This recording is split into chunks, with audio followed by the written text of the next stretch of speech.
Welcome, everyone. At Communitech, we're working hard to bring you business as virtual as much as possible while also supporting our members the best we can. Before we kick things off, I would first like to take a moment to thank all of our courageous frontline workers for everything that they are doing for our community right now. Welcome to everyone on the line. My name is Christina Wood, Director of Start and Scale Programs at Communitech, and I'm thrilled to have PJ Lowe, Dave Litwiller, Nancy Buck, and Suzanne Hyatt join us today for a discussion on leadership coaching for high performance during your crisis. Before I turn it over to Nancy to kick things off, I have a few housekeeping items I'd like to share. Sorry, the mailman just came to my door. My dog's barking. Just a reminder that the session is being recorded at a later date so that companies can refer back to it. I also ask that you keep your microphone on mute, and you will have an opportunity to ask questions at the end of the session using our chat functionality. You may also want to minimize your speaker view on the right-hand side of your screen in order to view the whole slide deck that Nancy will be presenting. During the session, we'll also be asking for some audience participation. We ask that you use the chat functionality to respond and share your thoughts with the group. If we have time at the end of the session, we will invite you to ask any questions you have in the chat in order for our panel to respond. You'll notice on the next slide, we have a list of all of our upcoming Ask Me Anything sessions that you can tune in for. And lastly, I just wanted to let you know that Communitech Academy is running a Management Back to Basics course starting in June. And I will ask Karen Klink, who's on the line, to put the registration link in the chat, as well as her contact information. So if you are interested in registering or learning more, you can connect with Karen. I think that's all from me. I will share my screen, and then I will turn it over to Nancy to kick things off.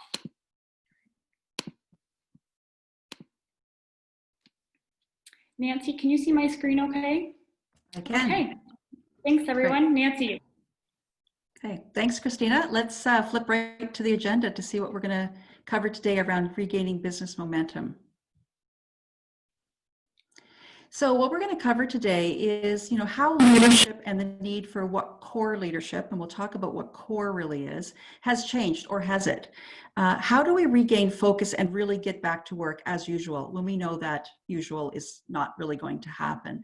And more importantly, how do we take care of the security and survival needs of team members while creating conditions that they can get back to business and build that momentum?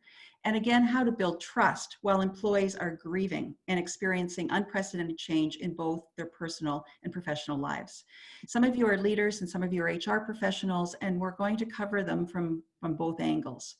So first of all, let's do some reflection on business alignment and leadership. And I saw this quote, I adapted it a little bit, but I think it really does speak to where we're at. Now, I feel a bit like Mother Nature has given us all a timeout and sent us to our rooms to think about what we've done. It really is a time of reflection and a time to look at our businesses quite honestly and reflectively, to think about what's worked for us in the past, frankly, what hasn't been working, and what do we need to, in a McKinsey article, what do we need to stop, start, and accelerate? I'm going to give you a link to the McKinsey article later in the session or after the session, because I think it really does talk about what we need to be thinking about as we move forward, recognizing that we're not returning back to the office. We're moving forward when we do go, if we do go to the office. So the first thing we need to look about is our own business alignment. And I'm going to share the business alignment model that, many of you have seen before. If you've heard me present, I use it all the time. But I really do think it's the time and place to pull it back out and take a look again at the company we want to continue building. Our marketplaces have changed, for some of you quite substantially. And because of that, we need to rethink potentially some of our strategies and our goals, potentially our business metrics. We also need to look at the work that's getting done. For some of you, your employees have simply gone and taken their work and their laptops home and are doing the same work. But for many businesses, the work has actually changed. It's increased, it's decreased, there's new work. And if we don't take a look at that work, again, looking back at our new strategies and goals, we're going to become misaligned. And once we know what the work that is that needs to get done, we need to think about the people. We need to think about the leadership we need, the culture we need to potentially change or adapt, and the skills, knowledge, and behaviors in our individuals, in our teams. And unless things are aligned, that we can create performance, great performance, engagement, and retention, we'll never get the desired business outcomes that we're looking for. On the next slide, I use the same model to take a look at the leader's role. And the leader's role, in my view, has stayed the same. And in fact, for some things, we're going back to basics. With a new marketplace, potentially, we need to re-communicate the business context to make sure our team members know the vision, they understand the mission, their own goals and strategies, how they can align with the mission.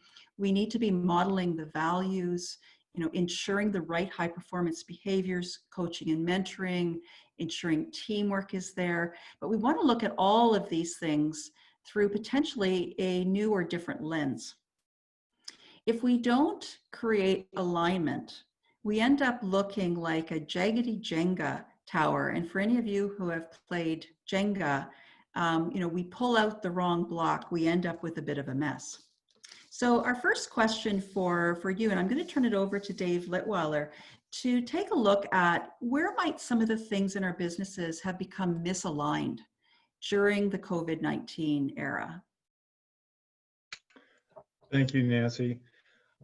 The one perspective that many client companies are having at the moment is that there was a first phase or a first wave of response to the changes in the environment of each of those businesses. Some it was a rapid acceleration, some it was the need to rescale the business in light of the changed realities. In others, it was a combination of both, where there were pockets of both acceleration and deceleration. But the net result is that while companies generally have responded very quickly and well to the first wave of changes, there is a longer period of time that it takes for the same team that was successfully executing on the prevailing strategy prior to the pandemic to fully gel in the optimal new form under the changed realities that we are now in. And so in the companies that I work with, that is the longer term work that the leadership teams are doing, is helping everybody adjust to what their best contribution is as individuals, as teams, to make sure that the company is fully aligned and that there aren't too many holdovers of preconceived notions that are more strongly rooted in the way things used to be rather than the way things are now.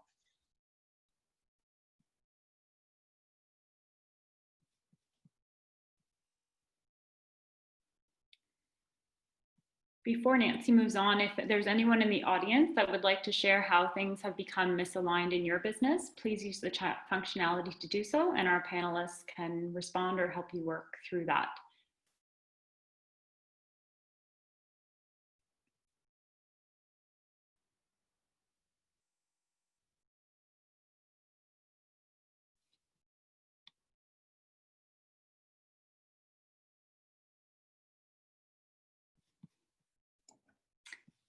Okay, Nancy, I think we'll move on to the next slide.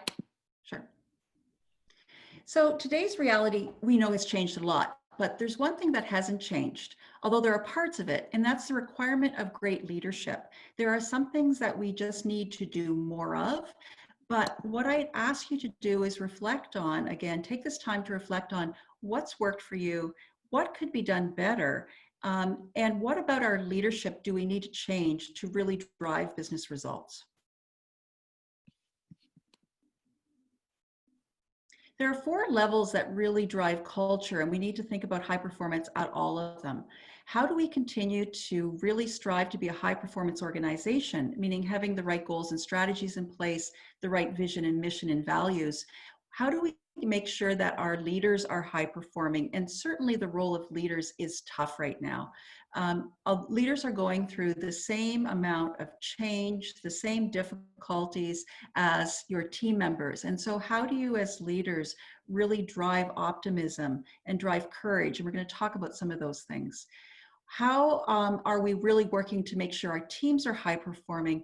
And how are we ensuring that our individuals are set up to also perform to the best of their ability in very difficult circumstances for most? The core capabilities of leaders that we talk about, and it stands for CORE, and it's a great model because it's simple. How are you demonstrating courage right now?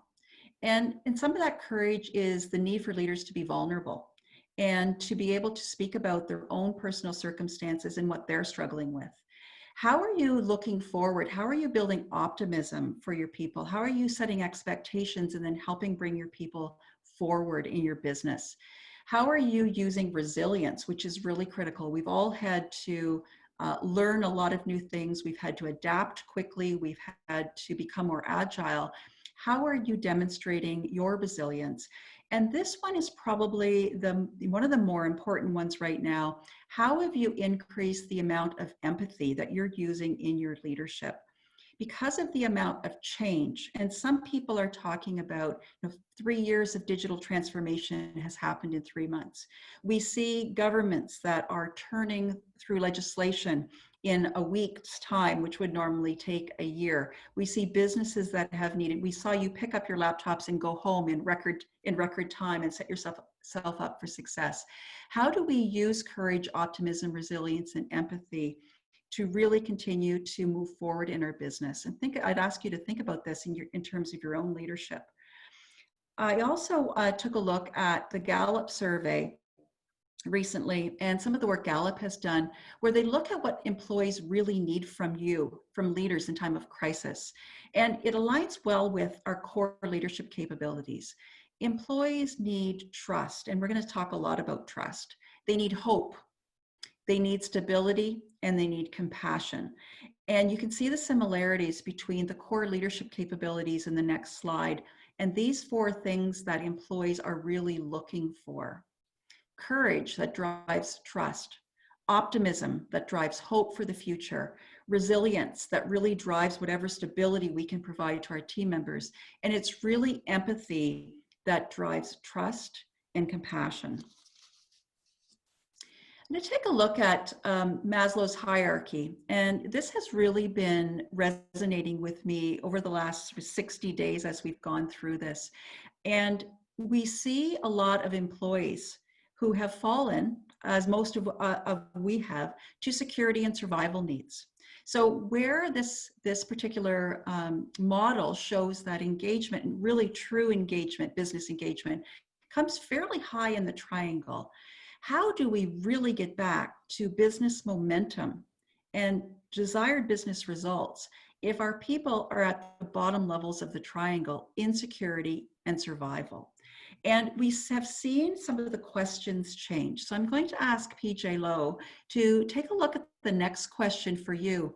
How have questions from team members really changed during this period? Thank you, Nancy. What I've found with the companies that I've been working at, like you mentioned in Maslow's hierarchy, is that it's changed from employees asking questions about their career advancement and the company's goals and metrics to more how are they going to take care of themselves first. They're back in that survival security stage, and I think the first question that they're asking themselves is, how do I look for the security and safety of my family first? And then they're looking into it from a career point of view.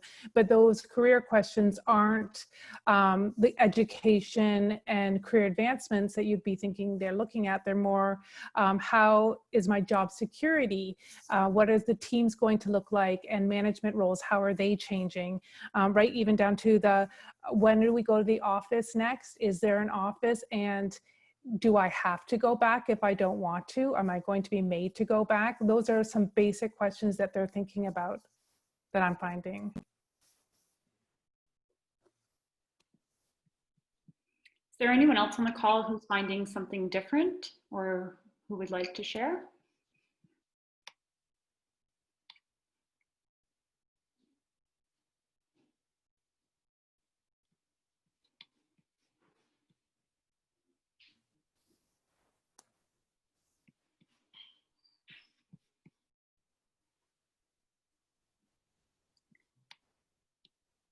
Okay, Nancy, I think we'll move on to the next slide. Okay, we have a quiet group today. The key predictor of low worry and high confidence, which is what we really need right now, is whether each employee truly believes and experiences that the organization really is looking out for their interest. Interesting, I was on a webinar last week with a leader from Italy, and they are a few weeks ahead in terms of opening up. And she said, never before have I asked questions of my team members around, have you been outside today? Are you eating well? How did you sleep last night? Those are not questions that pre-COVID leaders really thought about asking. They were asking more questions about the business. Now more so than ever. Again, the core leadership model, and we'll put it back up on the next slide, is really important for leaders to think about.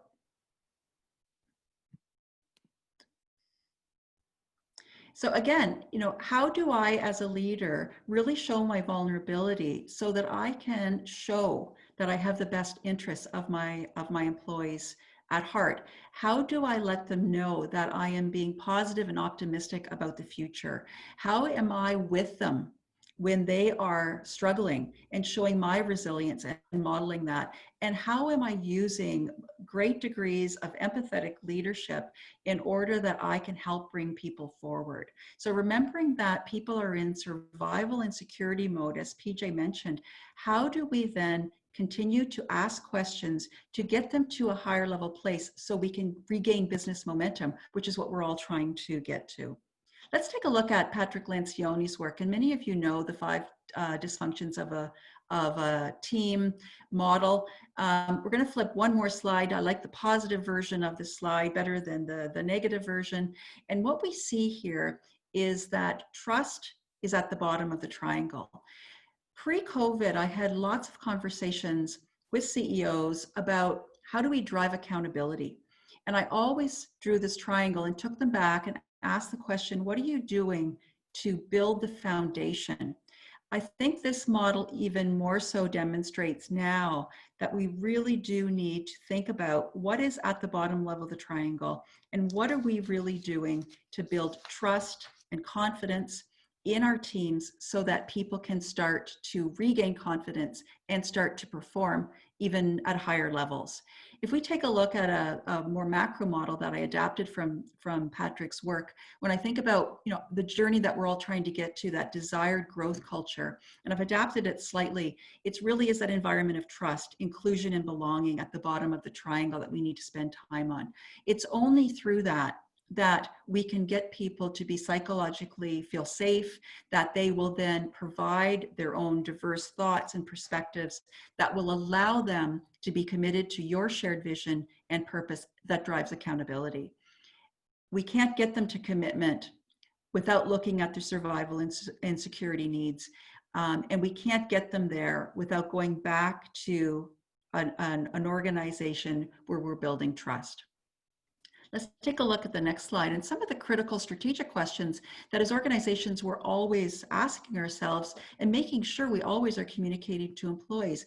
But even these questions, how will we succeed? Why do we exist? How do we behave? What do we do? Which are critical alignment questions, really only start halfway up the triangle. We still have the trust element, which drives diversity of thought elements that we need to be thinking about as organizations. So the next question I'm going to pose, and we'll look for some answers from each of you and what you're doing. I'm going to turn over to Suzanne to talk about building trust during this period. Great, thanks, Nancy. And I know we've got a number of HR and leaders on this call as well, so it would be great to see some questions and thoughts in the chat on this. So from my perspective, I think, you know, and what I've been seeing is we're really back to the basics from a building trust perspective. So what organizations may already have been thinking about around communications and open dialogue with employees on, you know, health and wellness and what supports they need, and opening up that conversation. We're in a point right now where you're seeing organizations do this, where they might have done it, you know, weekly, bi-weekly, or monthly. You know, you're seeing daily, you know, a lot more frequency in that.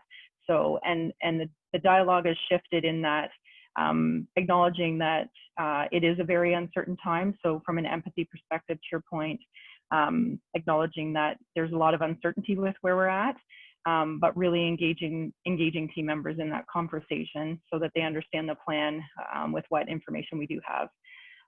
Would be interested in hearing what others might be doing in organizations, or questions people may have in that as well.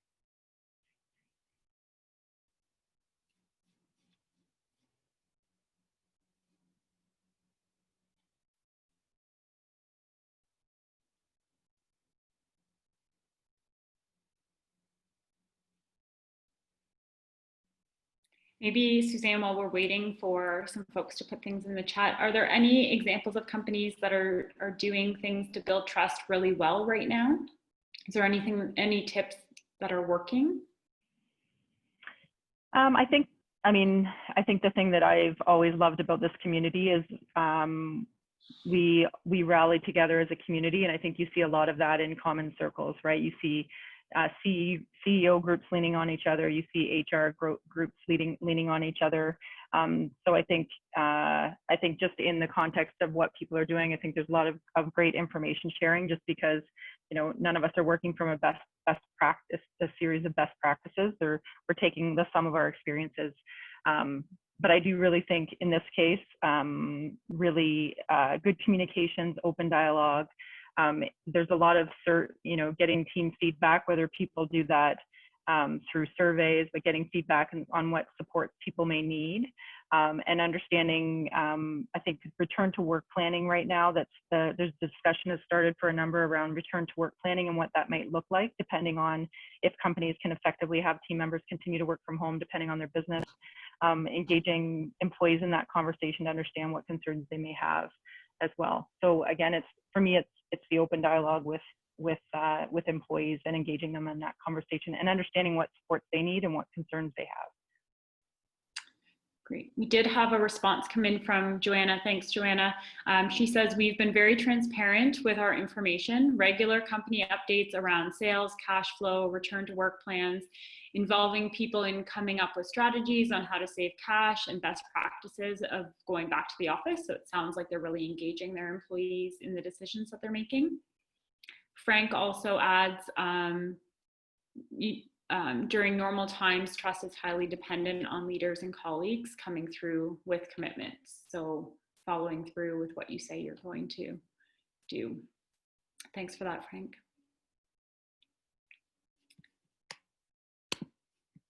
Okay, well, oh, looks like we have one more here.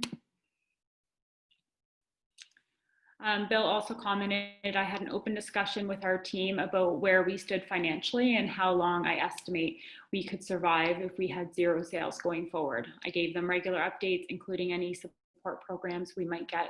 Told everyone has enough to worry about right now, didn't want them to worry about their jobs and salaries. So it sounds like being transparent helps to build that trust when people can depend on what you're telling them to be true.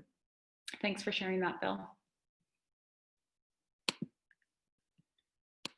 Okay, Nancy, I'll turn it back over to you. Okay, thanks, Christina. Yeah, and I think, you know, transparency, setting expectations, letting people know, and being vulnerable with people about what's going on in the business. I think, Bill, what you said around, you know, telling them that they've got enough to worry about. If they know that you're going to continue to give them information and news, they will, you know, good, bad, or ugly, they will trust that you have their best interests at heart and you're going to do that. So trust has always been important, but when we think about it now, it really is critical for getting people out of the state that they're in and helping them really not worry about what's going on in their business when they are worried about, again, their survival and security needs. And we'll continue to see those needs arise, as Suzanne said, as we look to return to the office, whatever that means for us. There will be people who are more comfortable than others. We're going to have to deal with those needs. And I don't see that ever going away. I don't see employees ever being okay with us not giving information, with us not doing those things that sometimes we didn't focus on. I think there's going to be a new expectation of transparency, of clarity of expectations, of being open, honest, and frank with people. At the same token, we're going to see security and survival needs from employees for some time. So being aware of that's going to be really important. And we're going to flip over and now talk a little bit about change, because certainly this also creates a state where people will go into survival and security needs. We have seen unprecedented change that none of us have ever seen before over the last 60 days. And congratulations that we've made it as well as we have, because certainly our agility and adaptability and resilience has been put to the test. We've seen some employees react better than others to change. We've seen what can be irrational behaviors sometimes, and we've seen rational behaviors. An employee's reaction, though, to change is rarely irrational. It's your role as a leader to determine what's causing that reaction. And typically in what I would call normal times, although I don't know that we should call those normal anymore, we would think that we need to focus on the performance, focus on the behavior. But right now, those reactions are a lot coming from people's personal scenarios. And so let's take a look at change in a different way. I'm going to talk a little bit about very briefly, the brain science of that's at play when we come to change. But the way that our brain works really creates those patterns that people don't have to be thinking about things. We used to get in our car and drive to work not really consciously, because there was a pathway created for repeated behaviors, things that we do automatically without even thinking about them. The brain science would say that change physically makes us tired. And one of the reasons we were so tired for the first 2 or 3 weeks was the just massive amounts of change we were going through, as well as all the new information that was coming at us. So some of that physical tiredness was the change in routines, but it was just massive changes. I mean, I remember trying to learn Zoom, learn Google Meet, learn how to manage multiple Slack channels. I mean, there was just so much new technology coming at me. That was a lot of change. I was exhausted. So we've come through those periods. We're getting hardwired a little bit more on some of those things, but people have undergone massive amounts of change. And with change, there are really 3 stages. If you want to flip to the next slide, Christina, let's talk a little bit about managing transition. Sometimes we, fail to pay attention to some of the things that go along with change and the emotional attachments that come with that.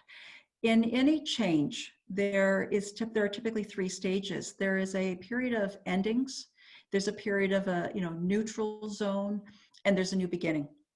And if we look at our current situation, which is I think well depicted by the next image, we've had some endings. We've ended work as it used to be, and I think we are clearly right now in the neutral zone. And in the neutral zone, we've let go of the one trapeze, but we haven't quite grabbed onto the new one. And in this scenario, we aren't even sure what the new looks like. So, as leaders, we would like to get people excited about a new beginning and what the journey is going to look like. And frankly, there are so many unknowns. Even the unknowns are unknown, that it's really difficult to paint a picture with optimism when there's so many questions that need to be answered. So think about these people, who have let go of what they've always known. They're dealing with all kinds of personal situations right now. And it's even difficult, as I said, to create that new beginning and that picture of new beginnings. Let's talk about some of the feelings that come with endings, because endings create feelings of loss. And so the questions that I'd like you to think about, and please put some responses in the chat, are what losses are employees experiencing these days? And there's lots of them. So please provide some examples of some losses that you think employees are feeling right now and have been feeling over the last 60 days. Let's take a look at some of the losses.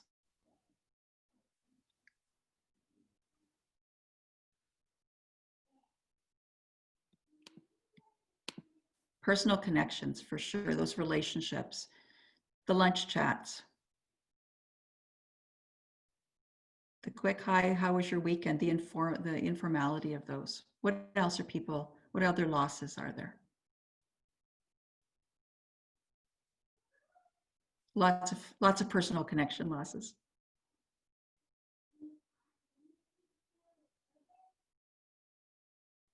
Certainly the relationship one. Loss of routine, right. Certainty, for sure. That separation, you know, knowing when I got in the car and left home, and then knowing when I left the office.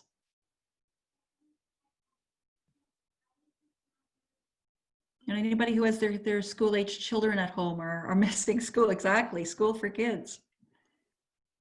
It's a loss, the things we took for granted. Loss of sometimes just feeling competent about what you were doing when there's so many new things that you have to learn, right? There's lots of losses that are going on for us right now. How might we see some of these losses manifest in our employees? What what did you see in the first couple of weeks? What do you continue to see? How is it manifesting itself? And it can look different for different people. What does loss look like? Burnout, yeah. And for some anxiety, for sure.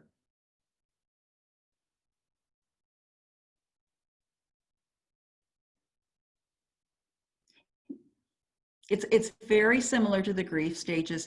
And that's why sometimes we see change as resistance, when in fact it's grieving.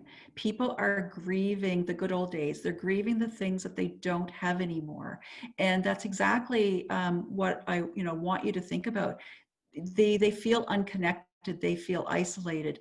Interesting, I've also been doing some MBTI Myers-Briggs sessions in the last little while, and there's also a difference between how people are seeing the work from home experience based on their preferences. Some of the introverts are saying, hey, this is just fine. I'm uninterrupted unless they have children at home, and then that becomes an issue. The extroverts are like, get me out of here. I need to get back with people and get back to the office. So they're seeing different kinds of losses. Lack of focus, yes. Depending on what people are doing, they may actually have more focus or they may have less focus. Again, depending on your own styles and approaches to work. But for sure, endings create those feelings of loss, and we see different things. And so at the last webinar, I remember a question about, how do we deal with performance issues when people are working from home? And I think what we said was, we need to first figure out whether it's really about the performance or there's something else going on. What losses are people going through? How is it manifesting itself? It might look like loss of performance. It could be fear, which is part of the survival and security needs. So watch out for questions that, they might look like performance. It could look like procrastination of performance. It might look like other things, but I would suggest you ask yourself, could this stem from a loss that somebody's gone through? And should I be thinking about how I can help them with that loss to get them back to really trying to build business momentum? So let's flip on to the next slide. Some of the other losses that you, or the ways you might see those losses, or the losses that people are actually missing right now, turf, which can be about competence, those attachments to things, potentially promotions, structure, their future. What does the future look like? They may have had a perceived career path that they don't see anymore. Meaning, if the business has really changed, they might have been connected to, lots of businesses have actually pivoted completely. They have a completely different vision and mission. They're doing a completely different thing. Loss of control, loss of identity. whether that be belonging or connectedness, like some of you had said. All those are feelings of loss, and we can see them manifest themselves in a bunch of different ways.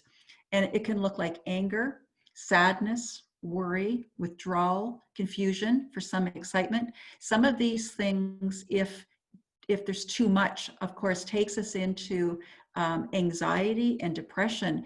And, you know, these are the circumstances that also set us up for mental health issues, and ensuring that we are making sure we get our people the mental health resources that they need, because it's just been the incredible amount of loss has created these issues over the last little while. So, you know, as you said, it looks a lot like grief, Larissa. It actually looks like resistance. It is more like grieving. And so let's think about change. And as an exercise for any change, and we can maybe think about this as we change the way we see work in the future. I'm going to just share this little exercise with you, and is, you know, think about what the change is. Think about what some of the potential losses are. Think about who those people are that might be going through those losses, and what we might see as impact for those losses. And rather seeing it blankly as resistance to change, let's think about how people are actually feeling that loss and what we're seeing, and then help them get through it. And this is really where the core leadership model comes back, of courage, optimism, resilience, and empathy. We need to help people get through those losses in order to be productive. So let's go back to some of the areas of focus and the questions, and then we'll take a look at this, and then we're going to open it up to your questions. So back to our timeout. So if this is really a timeout that we can use to reflect on how we've been doing and what we maybe need to do differently from a leadership perspective moving forward, what are you really doing to build trust right now? And can you build more of that? How are you showing employees that you really do have their best interests at heart? These are just good reflective questions. And then what about leadership? What about your own leadership? Might you need to do more of? What might you need to do less of? And what do you really want to either start, stop, or accelerate as we think about the next stages of business recovery? So I'm going to leave it at that, and let's open it up for questions from the group. So if you have any questions for either Dave, Nancy, PJ, or Suzanne, they're all on the call to do their best to answer those. So please put them in chat, and we'll get to as many as we can in the time we have remaining.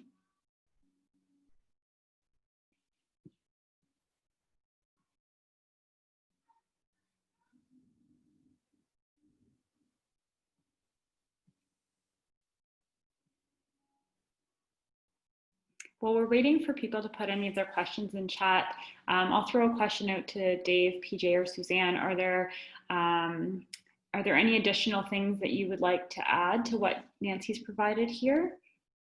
Or any additional comments?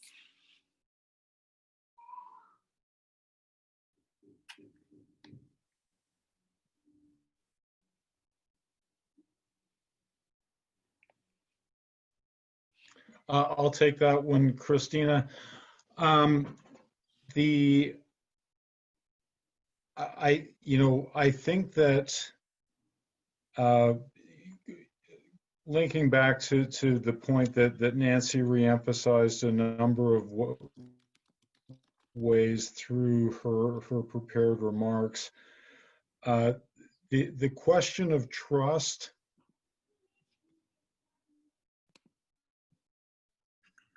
Well, I think we lost you, Dave. I think you're frozen. Maybe try turning off your video. All right, I will do that.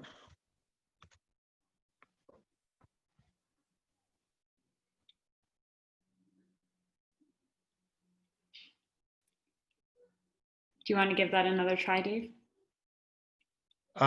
So I think building on what Nancy was saying about trust is, at least in my work, helping people to understand the new rules of engagement and what is going to best help build, move the business forward, to try to give people at least some sense of influence, if not control, that the way that they dig in and help the business move to the new place that it needs to be,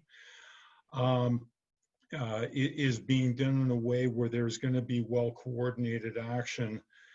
And the more that the leadership teams are able to articulate for employees in the new environment the way that people are to work together, and what the optimal form of interaction needs to be in the new realities, I think helps put some of the context in place for the sort of trust that to coalesce to allow the business to move ahead as quickly as possible.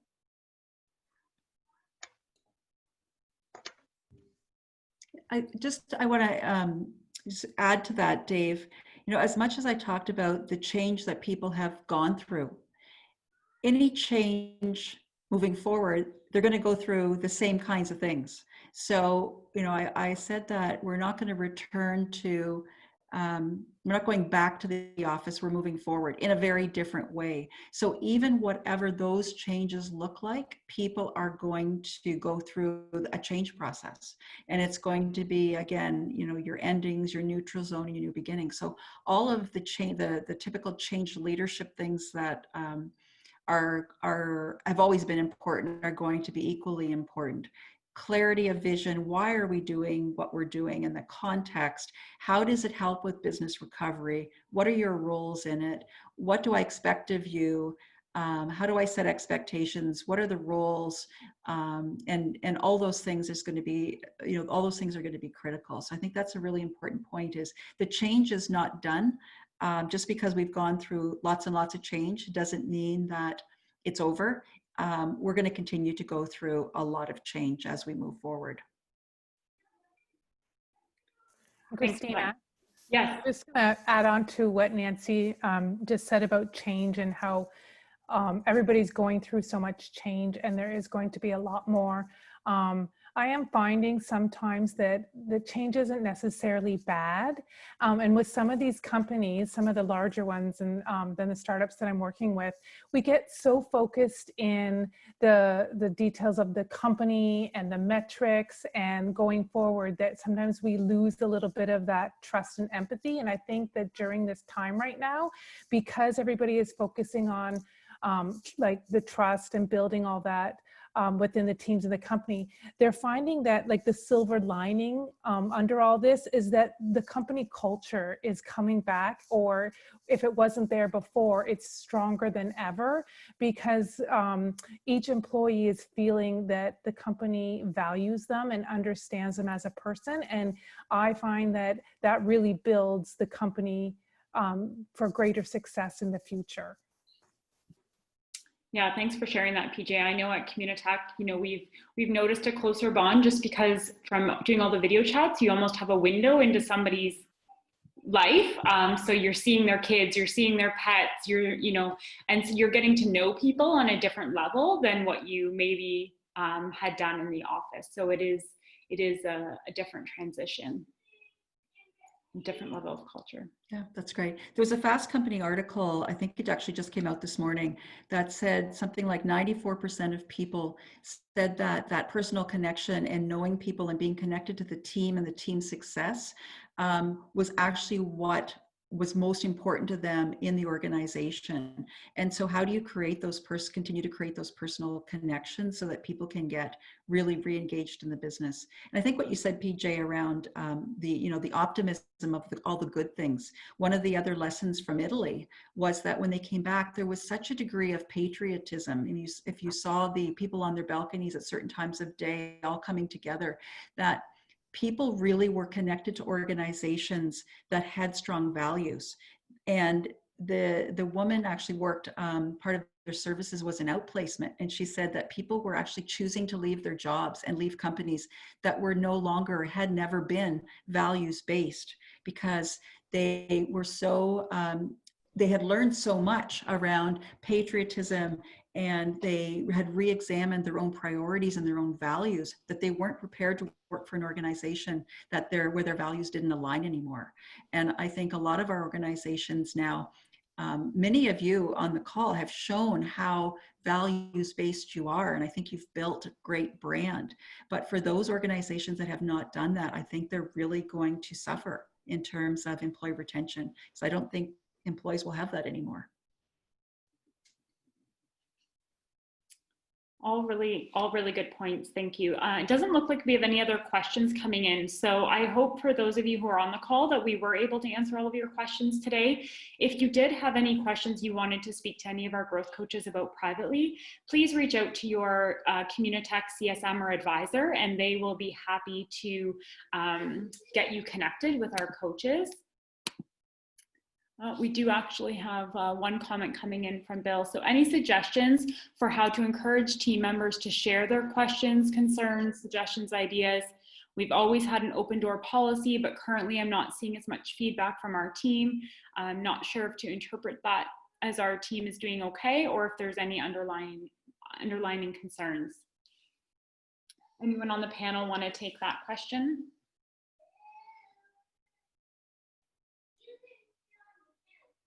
I'm happy to give it a shot, but I'd like others to chime in. I think that's, it's always an issue. And sometimes I think we do interpret that if nobody's asking that they're doing okay. I think during these times, we should interpret that that is not necessarily the right answer. Sometimes it's the way we ask our questions. And I find that sometimes that closed question, what I call closed questions that could be answered yes or no. How are you doing today? And people can say fine, but rather trying to create questions, high value questions where you can elicit dialogue. So talking about, what are the things that are going really well for you? I mean, it's an open-ended, they can't say yes or no to.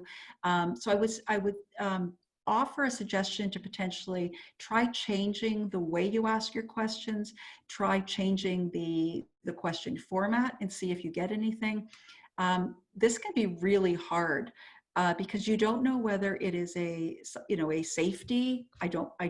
They're okay. They really are okay, or they're just uncomfortable asking the question. So try it a couple of different ways. Try asking different kinds of questions. Try getting the direct leaders to ask the questions. But I'd suggest you're going to have to try a couple of different ways. I think the most important thing that what you said is just to not assume that things are okay or they don't have anything to say right now. Does anyone else on the panel have anything that they wanted to add to that? I know one technique that you can use, it's very simple, but like you could do something like a buddy system within your company, because sometimes employees aren't always comfortable talking with certain questions or concerns that they have with their immediate manager or CEO or something. But if you do a buddy system, it doesn't even have to be in the same category. Like one person can be from dev and one's from marketing, and you kind of buddy them up and you can change it like weekly or monthly, and it gets your employees getting to know each other on a different level, and then B, they can talk amongst themselves about their concerns and suggestions and things like that. And sometimes it's just talking to somebody else about it, not necessarily having the head person know about it, that will help them open up later on or just solve their problems for them. That's great. Thanks, PJ. And Joanna also offered up a suggestion on chat, and I'll read it out here for those who are watching the recording after. So she says, I've been asking, what are you looking forward to this week? And what wins did you have this week? Or what were some highlights from this week? And then she adds, if they don't have anything to say to that, I usually worry a little, since it's rare to have my team not be able to think of anything positive. It means that there might be a bigger stressor bothering them. So definitely dig in deeper if they're not able to answer some of those positive questions. Thanks for that, Joanna.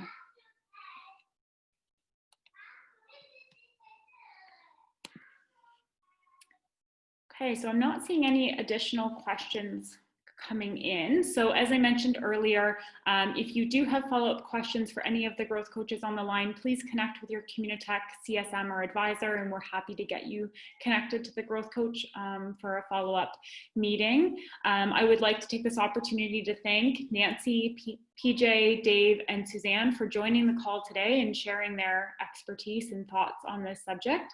And one last reminder that we do have an Academy management back to basics, so right along the lines of this topic today, kicking off in June, and so you can check out the registration link or contact Karen for any additional information on that, and hopefully that helps the leaders in your companies.